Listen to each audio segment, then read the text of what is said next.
जी नाज़रीन, एजाज अहमद एक और वीडियो के साथ। आज भी अहम खबरें, कहीं ना जाइएगा। पीटीआई की नवाज शरीफ से मिन्नतें और कुछ उम्मीदें, इस पर आप बात करेंगे। नून लीग की जानिब से सरकारी वसाइल का इस्तेमाल और पीपल्स पार्टी के वार, ये क्या हो रहा है, इस पर थोड़ी बात करेंगे। इलेक्शन कमीशन ने ज़ाब्ता इखलाक तो जारी कर दिया, उसके जो कुछ पहलू ऐसे हैं जिन पर बात करने की ज़रूरत है, वो बात करेंगे। IMF ने डू मोर का मुतालबा कर दिया, एक और मुतालबा सामने आ गया। क्या मुतालबा है? महंगाई का सुनामी कैसे आ सकता है, ये आपको बताएंगे। और फिर अजब करप्शन की एक गजब कहानी, कामरान खान कहा करते थे, हम आपके लिए लाए हैं गजब करप्शन की अजब कहानी। ये आपको बताएंगे ये कहानी क्या है। लेकिन उसके बाद आपको हस्बे मामूल एक बड़ी अहम खबर। नाज़रीन, आगाज कर लेते हैं IMF के मुतालबे से। मुझसे और आपसे जुड़ा है मामला। IMF ने एक बार फिर ये मुतालबा किया है कि रिटेलर्स, एग्रीकल्चर सेक्टर और रियल इस्टेट पर टैक्स लगाया जाए। रियल इस्टेट पर टैक्स लगाने का मतलब तो प्लॉटों की कीमतें जो पहले ही मेरे जैसे आदमी या मिडिल क्लास की पहुंच से दूर हैं, उनसे मजीद दूर कर दी जाए। गरीब आदमी तो बेचारा प्लॉट खरीद ही नहीं सकता। लेकिन एग्रीकल्चर टैक्स और रिटेलर्स पर टैक्स, ये वो बुनियादें हैं जो जिनकी वजह से सुनामी आ सकता है महंगाई का। रिटेलर्स जो है, जाहिर सी बात है, वो जब आप उसके ऊपर कोई टैक्स आयद करेंगे तो फिर वो मुझसे और आपसे वसूल करेगा, हमारी जेबें ही खाली करेगा। पहले भी जो आम आदमी है वो स्क्वीज हो चुकी है, उसकी जो परचेजिंग पावर है वो बिल्कुल तकरीबन ख़त्म हो चुकी है। अगर ये हो गया तो शायद वो नापैद हो जाए, मुकम्मल तौर पर ख़त्म हो जाए। और फिर उसके नतायज खाली उसके माशी नतायज नहीं होते, लॉ एंड ऑर्डर के हवाले से उसके नतायज होते हैं, माशरती नतायज होते हैं। अब देखिए क्या होता है। एग्रीकल्चर के हवाले से पाकिस्तान चूँकि एक जो है वो पार्लिमानी जमहूरी निज़ाम है पाकिस्तान में, और सूबाई खुद मुख्तारी का मामला है, और वफाकी रियासत है जिसकी 4 इकाइयाँ हैं, और वो उस वजह से उसके लिए ये मसला है कि बराह रास्त इम्पोज करे। लेकिन हुकूमत पाकिस्तान की जानिब से ये जो आजकल उनकी चूँकि जायजे के लिए टीम आई हुई है और ये मुतालबा उसी दौरान में सामने आया है, तो मैंने अपने ज़राए से बात की तो उनका ये कहना है कि हमने IMF को ये ब्रीफ कर दिया है। रिटेलर पर टैक्स तो खैर शायद लगी जाए, लेकिन उन पर रिटेलर्स पर टैक्स तो सेल्स टैक्स की सूरत में लग सकता है, लेकिन और फिर प्रॉपर्टी पर, रियल इस्टेट पर। लेकिन एग्रीकल्चर टैक्स लगाना ज़रा मुश्किल है, क्योंकि पाकिस्तान में एग्रीकल्चर जो है वो नाज़रीन सूबों की डोमेन है, वो सूबाई टैक्स है। और सूबाई खुद मुख्तारी में मदाखलत जो है वो ख़ास तौर पर छोटे सूबे जो हैं बलूचिस्तान और सिंध, वो पसंद नहीं करते, कभी भी नहीं करते। खैबर पख्तूनख्वा में भी ये इशू होता है, लेकिन खैबर पख्तूनख्वा का एक हिस्सा ऐसा है जो नॉर्मली पंजाब के साथ खड़ा होता है, तो इसलिए उसके एक हिस्से में ये मामला आएगा और फिर ये मामला जो है वो वहाँ चला जा सकता है। दूसरी खबर नाज़रीन, इलेक्शन कमीशन के ज़ाब्ता अखलाक की बात कर लेते हैं। इलेक्शन कमीशन ने ज़ाब्ता अखलाक बनाया है, उसमें एक चीज़ तो बहुत अच्छी है कि सियासी जमातों को ये पाबंद किया गया है कि वो अपने जो टोटल नंबर ऑफ कैंडिडेट्स होगा उसका 5% ख़वातीन होंगी, यानी ख़वातीन उम्मीदवारों की शिरकत को ज़्यादा से ज़्यादा यकीनी बनाया जाएगा। ये एक बहुत अच्छा फ़ैसला है। उसके अलावा भी ज़ाब्ता अखलाक में बहुत सारी चीज़ें बहुत अच्छी हैं। मसलन हेट स्पीच नहीं होगी, किसी का नाम लेकर गाली नहीं दी जाएगी, इल्ज़ामात नहीं लगाए जाएंगे, सियासी जमातों को तनकीद का निशाना बनाया जाएगा, लेकिन एक हद से आगे नहीं जाया जाएगा। ये चीज़ें अपनी जगह। फिर ये भी है कि सरकारी इमारत जो हैं उन पर जो है झंडे नहीं लगाए जा सकेंगे, और इसी तरह बहुत सारी चीज़ें। लेकिन उसमें 2-3 चीज़ें ऐसी हैं नाज़रीन जो सवाल आज के दौर में उन पर सवालिया निशान तो ज़रूर उठता है। अब जो सेनेटर हैं, चलिए कोई हुकूमत अब इलेक्शन करा रही हो अपनी मौजूदगी में, और उसकी मौजूदगी हो सेनेट में भी और जो है कौमी असम्बली में भी, तो फिर तो ये समझ में आता है कि हुकूमती पार्टी के अरकान जो है वो इंतखाबी मुहिम नहीं चला सकते, मुंतखब अरकान, क्योंकि वो इस पोजीशन में होते हैं कि पॉलिसी इन्फ्लुएंस कर दें। लेकिन अब तो जो है वो ऐसा मामला नहीं है, निगरान हुकूमत है। हाँ, एक पार्टी है जो हुकूमत में कही जा सकती है, वह है मुस्लिम लीग नून। उसके कायदे ईवान हैं, कायदे-ए-ईवान वज़ीर-ए-आज़म का नुमाइंदा होता है, तो इसलिए ये समझ में आता है। और फिर बकौल पीपल्स पार्टी और दीगर जमातें नून लीग की तो वफाकी काबीना भरी हुई है, तो ये एक बात समझ में आती है। लेकिन इसहाक डार हो या नवाज शरीफ हो या कोई भी और, ईमानदारी की बात यह है कि वो कोई तरक्याती स्कीमें अनाउंस नहीं कर सकती। हुकूमत तरक्याती उसके लिए पैसे जारी करेगी, वो जारी कर सकती है, लेकिन इसहाक डार भी जो है वो तरक्याती स्कीमें अनाउंस नहीं कर सकते, नताइज पर असरदार नहीं हो सकते, कैंपेन चलाकर भी नताइज पर असरदार नहीं हो सकते। ये बिल्कुल डिसाइडेड बात है। लेकिन ये बहरहाल ये अजीब सा फैसला है कि अब शहरी रहमान है, शहरी रहमान ने क्लाइमेट चेंज के हवाले से जब निगरान हुकूमत में थी तो उनकी कारकर्दगी ऐसी थी कि शहबाज शरीफ को भी तारीफ करना पड़ी उसकी।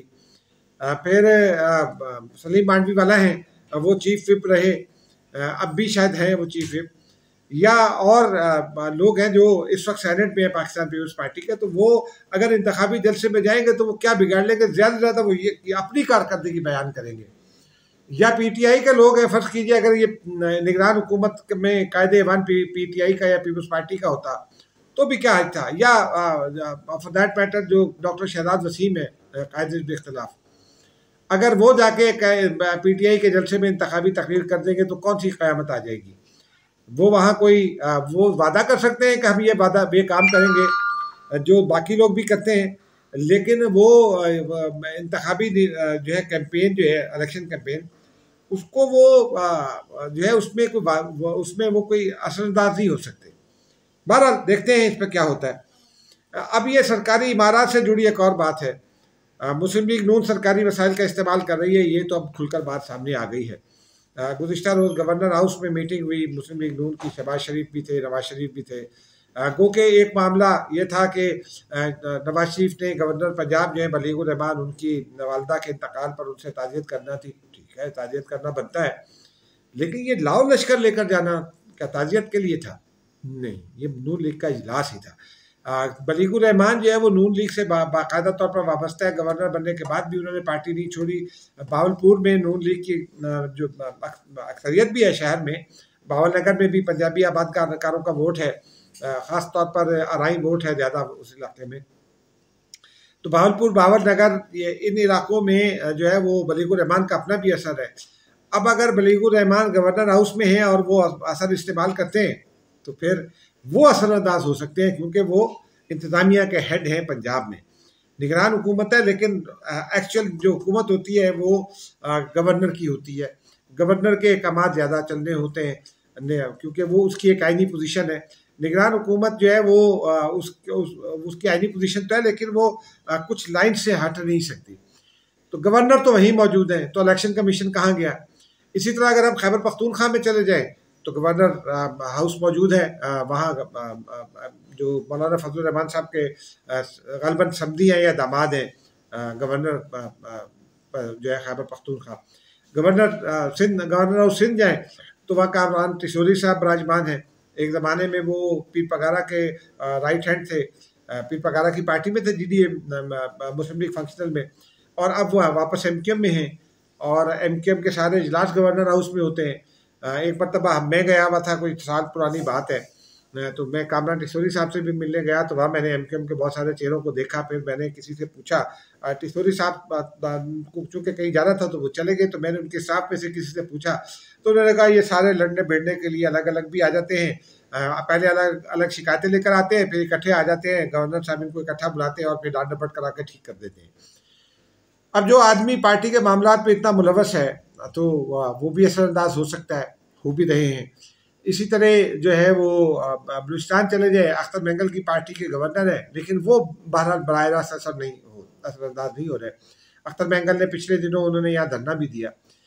और इसी तनाजुर में पाकिस्तान पीपल्स पार्टी ने एक बयान आज जारी किया है। उस बयान में फैसल कुंडी ने पार्टी तर्जुमान के तौर पर बयान जारी किया, जो पार्टी सेक्रेटरी जनरल है।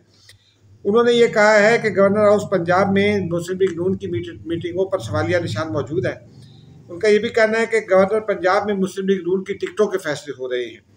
इलेक्शन कमीशन अपने इख्तियारात का इस्तेमाल करे, लेकिन इलेक्शन कमीशन तो नून लीग के साथ है। और उनका ये कहना है कि मौलाना फजल रहमान का भी एक गवर्नर हाउस है वहाँ, वो इसी बुनियाद पर खुद वज़ीर-ए-आज़म बनना चाहते हैं। बहरहाल देखते हैं। और उनका ये कहना है कि अवाम की अदालत का फैसला बिलावल भुट्टो होगा। पता नहीं, ये तो फैसला अवाम ने करना है, लेकिन अब इसमें अवाम करते हैं या नहीं करते, ये फैसला तो हम आप नहीं कर सकते, अभी भी नहीं प्रिडिक्ट कर सकते। ताहम मामला बहुत संजीदा है और इलेक्शन कमीशन को इसका नोटिस लेना चाहिए। नाज़रीन, अब आते हैं पीटीआई की खबर की जानिब। शेर अफजल बरवत साहब इमरान खान के वकील हैं, बैरून मुल्क गए हुए थे, झगड़ों में मुलव्वस हैं, कुछ जमानतों के चक्कर में भी हैं, आजकल जमानत में उनकी तौसीह भी हो गई है। उन्होंने आज एक प्रेस कॉन्फ्रेंस की है और उन्होंने ये कहा है कि मुस्लिम लीग नून जो है वो बुशरा बीबी की किरदार कुशी कर रहा है और बहुत कुछ कहा उन्होंने। अता तारड़ की प्रेस कॉन्फ्रेंस लाइव दिखाई गई। हमें वक्त नहीं मिलता, हमारे साथ सौतेली माँ का सलूक किया जाता है इलेक्ट्रॉनिक मीडिया पर। अब इलेक्ट्रॉनिक मीडिया तो जाहिर सी बात है, चैनल्स की तो रेटिंग का मामला है, चैनल्स की रेटिंग जहाँ से आएगी वो वहीं से देंगे खबर। उन्होंने साथ ये भी कहा कि नवाज शरीफ साहब को मुदब्बिराना किरदार अदा करना चाहिए था, हमें उनसे मायूसी हुई, लेकिन उन्होंने दरख्वास्त की कि नवाज शरीफ साहब अपना मुदब्बिराना किरदार अदा करें। बहरहाल अब आगे चलते हैं। बुशरा बीबी की बहुत करीबी सहेली हैं फराग होगी, उनकी एक अजब करप्शन की गजब कहानी आ गई है, और ये एक से बढ़कर एक दास्तान है। वो मतलब जिन दोस्त ने मुझे भेजी उन्होंने तो ये लिखकर भेजा कि जनाब जो मिला जहाँ से भी मिला सब हड़प कर लिया, और उनको चेयरमैन पीटीआई की, और ये नैब से भेजी गई है, चेयरमैन पीटीआई की फ्रंट विमेन करार दे दिया गया। फ्रंट मैन कहते हैं, वैसे तो फ्रंट पर्सन कह दें, ये कहा गया। और उनका ये कहना था कि फराग गोगी ने 3 साल खजाने पर बहुत हाथ साफ किया। उसकी जो तफसीलात उन्होंने दी हैं, उनका ये कहना है कि चेयरमैन पीटीआई के नाम निहाद ईमानदारी के बयानिए की असल हकीकत आश्कार हो गई। ये उस स्टोरी लाइन है बेसिकली ये। और उसमें यह भी है कि जनाब फराग गोगी के ज़ाहिरी और गैर ज़ाहिरी असासों में 2017 से 20 तक 4,520 मिलियन रुपए का हैरत अंगेज इजाफा हुआ, जिसमें 9.5 मिलियन रुपए तो फराग गोगी खुद तस्लीम करती हैं। माफ कीजिएगा, 4,520 मिलियन रुपए, मैं गलती से बिलियन का गया। और वो कहते हैं कि जी 800, जबकि 3,825 मिलियन रुपए जाहिर नहीं किए गए, लेकिन नैब कहती है कि हमारे पास सबूत मौजूद है। दिसंबर 2019 में प्रॉपर्टी टाइकून से 190 मिलियन पाउंड के मादे में भी फराग गोगी ने 240 कनाल की ज़मीन हासिल की, ये अलग है उन पैसों से। फिर ये कि रिश्वत के वक्त पीटीआई की हुकूमत ने 460 बिलियन रुपए के हर्जाने के केस की पैरवी से इज्तनाब किया। फराग गोगी ने चेयरमैन पीटीआई की माविनत से टैक्स एमनेस्टी स्कीम से भी भरपूर फ़ायदा उठाया। रिश्वत के तौर पर लिया गया 489 मिलियन रुपए से जायद का काला धन रेगुलराइज करवाया गया। चेयरमैन पीटीआई की फ्रंट पर्सन मनी लॉन्ड्रिंग में भी मुलव्वस रही, ये इल्ज़ाम है उनके ऊपर। उनका जवाब उन्होंने देना, ये मैं नहीं कह रहा, ये रिपोर्ट जो मिली आज वो ये कह रही है। और फिर उसमें यह भी कहा गया है कि एहसन जमील गुजर और उनके पार्टनर्स के मुल्क भर में 102 बैंक अकाउंट सामने आए हैं, जिनकी कुल मालियत 14.5 अरब रुपए बनती है। ये 14.5 अरब रुपए कहाँ से आया है? पीटीआई की हुकूमत खत्म होने के बाद फराग गोगी मुल्क से फरार हो गई हैं और एक सोचे समझे मंसूबे का हिस्सा है उनका फरार। बहरहाल एहसन जमील गुजर का और फराग गोगी का नाम जब उस्मान बुज़दार पंजाब में वज़ीर आला थे तो उस वक्त ट्रांसफर पोस्टिंग में आता था। एसएसपी और एसपी तक के ट्रांसफ़र में, और डीपीओ और डीसीओ और जो डिप्टी कमिश्नर्स के ट्रांसफ़र के में, और उससे नीचे तक के ट्रांसफ़र में पैसों की कहानियाँ सामने थी। उस वक्त खावर मानिका साहब का भी नाम सामने आता था, उनकी एक साहिबजादी का भी नाम सामने आया था, लेकिन बहरहाल अब वो मुनासिब नहीं है। नैब को मेरा मशवरा ये है कि ये इल्ज़ामात जो है ये अदालत में साबित किए जाए।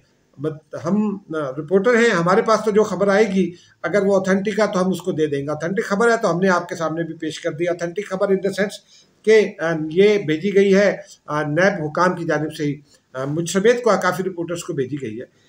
तो नाज़रीन ये देखना है कि अब क्या होता है। लेकिन जो अहम बात है, जो अहम खबर है वो अब आपको बताते हैं। मुस्लिम लीग नून के ज़राए से मेरी बात हुई, वो ये कहते हैं कि इलेक्शन नहीं हो रहा। हालांकि चीफ जस्टिस ऑफ पाकिस्तान ने कहा है कि जिसको इलेक्शन पर शक हो वो अपनी बीवी के साथ शक का इजहार करे, टीवी पर बच जाए। लेकिन अब क्या करें, नून लीग के दोस्त ये कहते हैं कि एक मामला है, एक तो लॉ एंड ऑर्डर की सिचुएशन है आजकल, और ये अगले दिनों में मजीद अलर्ट्स भी मौजूद हैं लॉ एंड ऑर्डर के हवाले से। सिक्योरिटी फोर्सेज ये कहती है कि हम तैयार हैं चीज़ों को संभालने के लिए। लेकिन मुस्लिम लीग नून के लोग ये कहते हैं कि नून लीग ये यकीन दहानी हासिल करना चाहती है कि नवाज शरीफ साहब जीतेंगे और वही इक़्तिदार में आएंगे। अगर वो नहीं आए तो नून लीग वाले ये कहते हैं कि शायद इलेक्शन ना हो। अब ये दरोग बरगर्दने रावी, इलेक्शन मुझे लगता है कि इलेक्शन 8 फरवरी को हो जाएंगे, मेरी इसमें कोई दूसरी राय नहीं है। लेकिन बहरहाल सियासत है और सियासी जमातें अपनी अपनी कोशिश करते हैं, लेकिन ये प्रोडक्ट के तौर पर अगर कोई सियासी जमात कोशिश करे तो ये बहुत बड़ी बदकिस्मती होती है। नाज़रीन, मुझे इजाज़त दीजिए, खुदा हाफिज़।